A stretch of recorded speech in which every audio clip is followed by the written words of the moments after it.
Zer eragile dauzka Scratchek?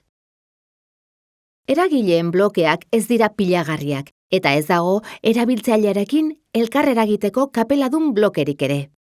Ertz biribilduak eta zorrotzak dauzkate. Bloke hauek beste bloke batzuetako informazio guneetan jar daitezke formaren arabera. Eragile bakoitzaren emaitzak egiaztatzeko, esan izeneko itxura bloke bat erabiliko dugu. Eta informazio gunean testu bat eskuz idatzi ordez, eragile bloke bat txertatuko dugu nola funtzionatzen duen egiaztatzeko.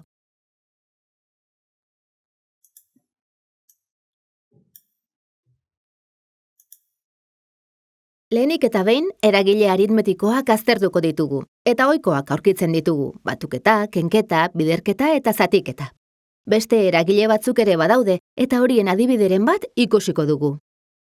Batuketak bi zenbakiren arteko batura erakusten du. Kenketak, jakina, bi zenbakiren arteko kendura ematen du.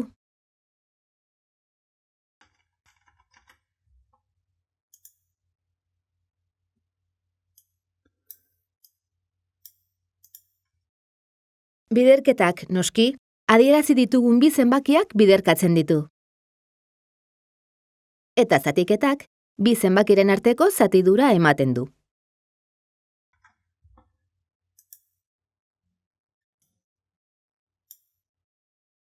Biribildu blokeak zenbaki dezimaldun bat hurbilen duen zenbaki osora biribiltzen du. Adibidez, 1,55 bat zenbakira biribiltzen du, eta 1,72 bira. Bada bi zenbakiren arteko ausazko balioa ematen duen blokea ere, adibidez 1 eta 100 artekoa. Gauzatzen den bakoitzean, ausazko balio desberdina ematen du. Beste eragile aritmetiko batzuk bloke honetan daude bilduta. Adibidez, balio absolutua, errokarratua, eragiketa trigonometrikoak, logaritmoak, esponentzialak, eta bar. Kontuan izan, eragile batzuk besteen barruan kokatu aldirela, nahiko konplexuak izan daitezkeen eragiketa matematikoak burutuz. Adibidez, zatiketa baten emaitza biribildu dezakegu. 10 zati 3 zatiketaren emaitza biribildua 3 da. Prozesu horri abiaratzea deritzo. Hori bai, egoki funtzionatzeko kontuan izan behar da eragiketen lehentasuna. Konparazio eragileek zenbakien arteko konparazioak egiteko balio dute. Bi zenbaki berdinak diren edo bata bestea baino handiagoa den egiaztatzeko. Eragiketa horien emaitza egia edo gezurra soilik izan daiteke, true edo false.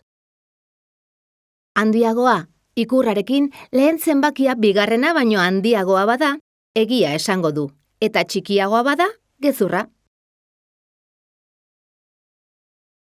Txikiagoa ikurrarekin lehen zenbakia bigarrena baino txikiagoa bada, egia esango du, eta bigarrena baino handiagoa bada, gezurra.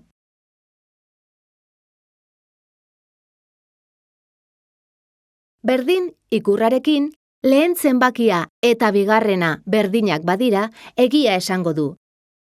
Eta desberdinak badira, gezurra. Eragile logikoek baldintza jakin batzuk betetzen diren aztertzen dute, eta emaitzaren balioak ere egia edo gezurra dira. Eta eragilearen emaitza egia izango da baldin eta eragile horren bi aldeetan dagoena egia bada. Hemen adibidez, lehen zatia egia da. Eta bigarren zatia ere egia denez, eta eragilearen emaitza egia izango da. Bietako bat gezurra bada, emaitza gezurra izango da.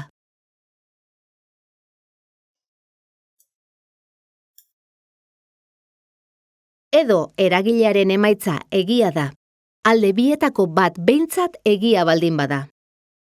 Oraingo honetan, lehenengo aldea egia da eta bigarrena gezurra. Bietako bat egia denez, emaitza egia izango da. Biak gezurrak badira, emaitza gezurra izango da noski. eta biak egia badira, emaitza ere egia izango da. Testu eragileak ere badaude, testu kateekin eragiketak egiteko. Elkartu eragileak bi laukitako testuak konbinatzen ditu eta kateatzea esaten zaio. Kontuan hartu behar da, bi hitzen artean tarte bat dagoela. Tarte hori egongo ez balitz, bi hitzak batera agertuko lirateke. Hemen beste testu eragile bat daukagu, posizio jakin bat betetzen duen letra adierazten duena. Hau da, hitz honen laugarren letra, L izango da. Testu eragile honek hemen idazten dugun testu katearen luzera adierazten du.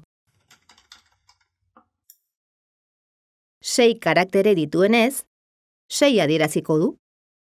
Hainbat hitzekin osatutako katea bada, emaitzak espazioak barnean hartzen ditu. Eta azkenik, galdera bat daukagu, testu kate bat beste kate batean jasota dagoen egiaztatzeko, egia edo gezurra adieraziz. A letra hitz honetan badago, egia esango du. Eta ez dagoen letra bat idazten badugu, gezurra. Eragiketa matematikoetan bezala, testu eragiketako blokeak beste batzuen barruan abiaratu ditzakegu testu kate askoz luzeagoak eratuz. Beti bezala, garrantzitsuena praktika da, beraz, ez galdu praktikatzeko aukerak bai ikasgelan, bai etxean. Gogoratu online bertsioarekin lan egiten baduzue, ikasgelan egiten duzuen guztia etxean ere ikus dezakezuela aztertzeko eta hobetzeko.